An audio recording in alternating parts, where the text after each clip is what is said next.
Hola, ¿qué tal estáis? Me llamo Natalia Okuneva, bienvenidas a mi podcast llamado Criticar es gratis, donde hablamos de ideas preconcebidas. Este primer episodio va sobre los acentos y cómo llegamos a entender unos por buenos y correctos y otros por, no tan buenos. Empecemos. Hay voces que nos resultan familiares desde el primer segundo, voces que suenan limpias, correctas, y otras que, sin saber muy bien por qué, nos suenan raras, cómicas o incluso incómodas. No siempre lo decimos, pero todos en algún momento hemos sentido algo así.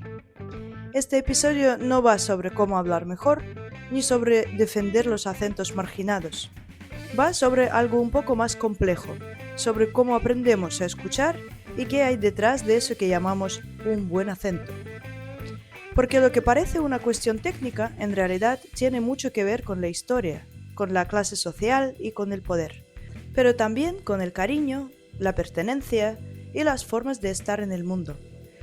Y como en casi todo lo que hacemos aquí, la idea no es resolverlo, sino pensarlo, a ver qué pasa. Lo más curioso de los acentos es que creemos que los tienen los demás, nosotros no. Lo que para uno suena como hablar normal, para otro es claramente una marca. Una cadencia, un ritmo, una entonación que sitúa esa voz en un mapa. Pero si lo pensamos bien, todos tenemos acento. El cerebro humano necesita menos de medio segundo para detectar que una voz suene distinta. Antes de entender lo que alguien dice, ya hemos registrado cómo lo dice. Y con esa información empezamos a construir una imagen mental. ¿Es alguien de aquí? ¿Me resulta familiar? ¿Me fío? ¿O me incomoda? Ese juicio es automático, rápido y, aunque no queramos, está cargado de asociaciones.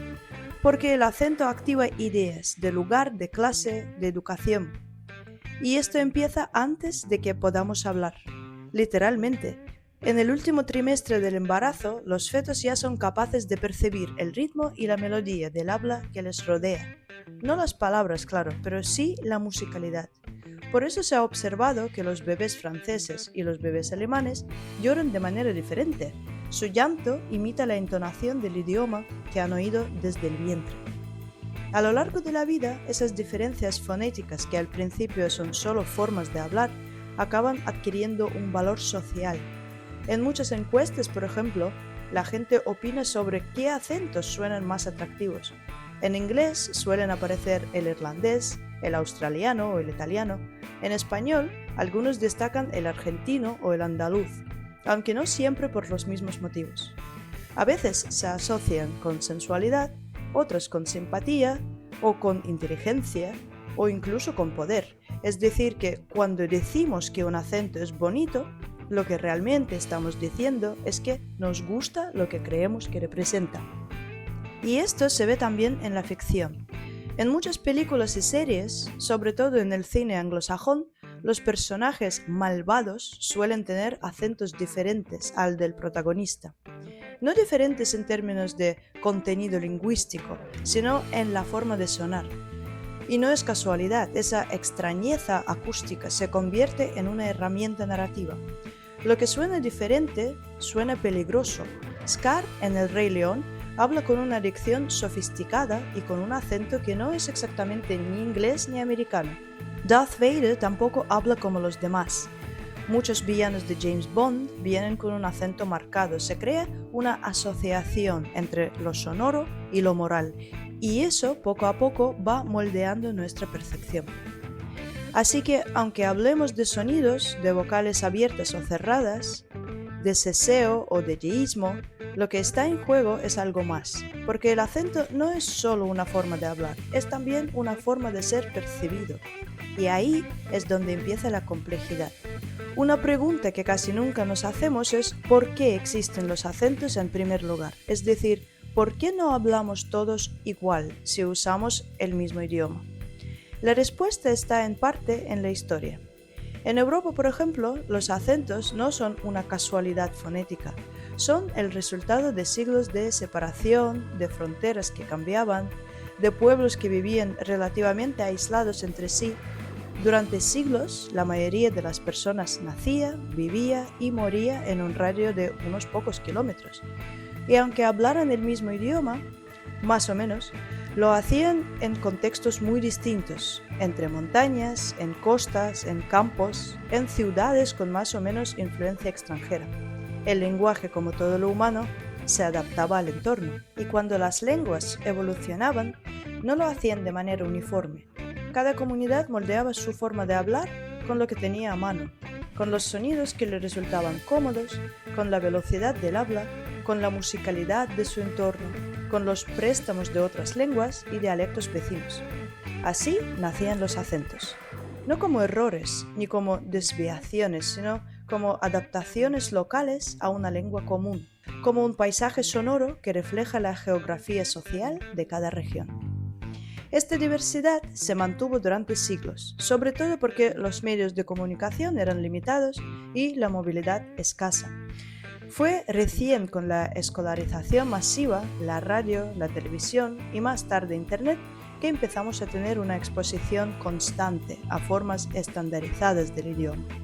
Pero para entonces, los acentos ya estaban bien arraigados y con ellos las identidades que representaban. Y aquí es donde aparece un contraste interesante. En países grandes como Rusia, de donde yo vengo, la situación es distinta. A pesar de su enorme tamaño, las diferencias de acento entre regiones no son tan marcadas como en Europa occidental.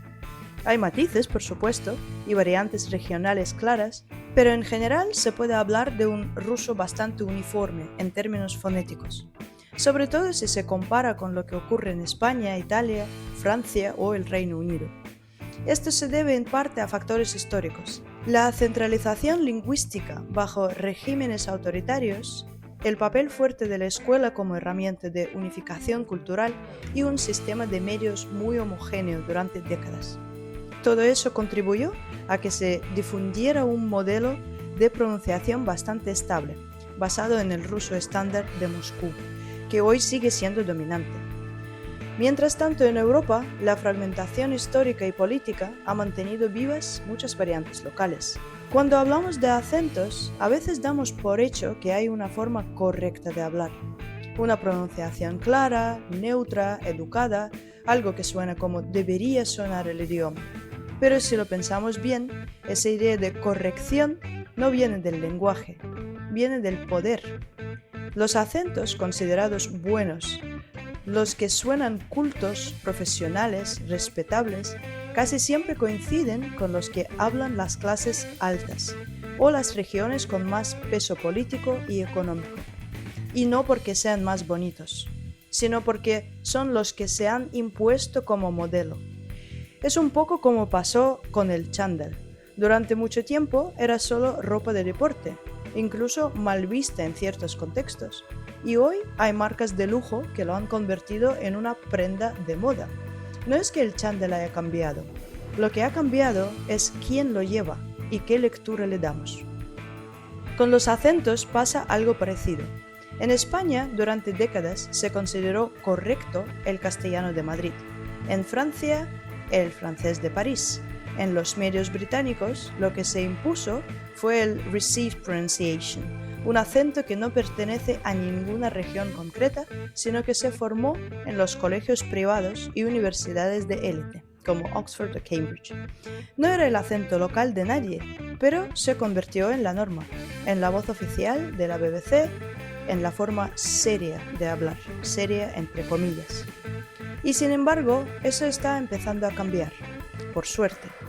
Hoy en día hay más variedad de acentos en espacios públicos.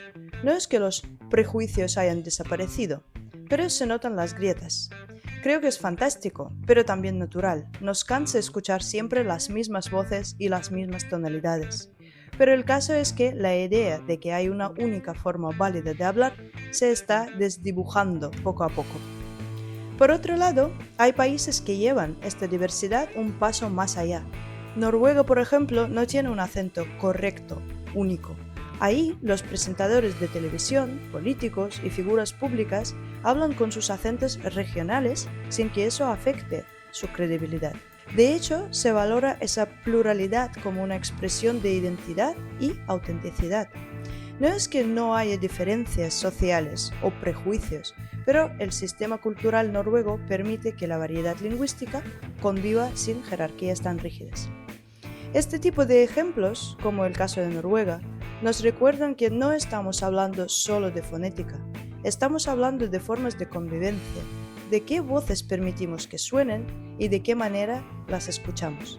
Porque al final un acento no es solo una forma de pronunciar, es también un eco de la historia, del entorno, de las personas con las que hemos crecido. Lleva dentro una geografía, historia y una cultura. Y cuando lo pensamos así, la pregunta deja de ser ¿cuál es el acento correcto? Y pasa a ser ¿qué podemos hacer para preservar esta diversidad? En este podcast no busco respuestas únicas, no creo que pensar bien consiste en encontrar una conclusión clara y cerrada. Lo interesante para mí está en el proceso, en mirar las cosas con más contexto, con más curiosidad, con menos prisas. En este caso, mirar cómo los acentos nos conectan, no solo con los otros, sino también con lo que valoramos, con lo que tenemos y con lo que creemos que significa hablar bien. Quizás no se trata tanto de decidir si un acento es correcto o no, sino de aprender a escucharlo de otra manera, sin filtros automáticos, sin mapas jerárquicos, como si cada acento fuese una historia que aún no conocemos del todo. Esto es todo por hoy. Si os ha gustado este episodio, podéis seguirme para no perderos el próximo. En este canal vamos a hablar de muchos temas, a veces inesperados, pero siempre con la misma intención: cuestionar los tópicos, mirar más allá de lo evidente y acercarnos con más contexto y más curiosidad a aquello que a veces damos por hecho. Porque pensar juntos es una forma de estar un poco más cerca los unos de los otros. ¡Hasta la próxima!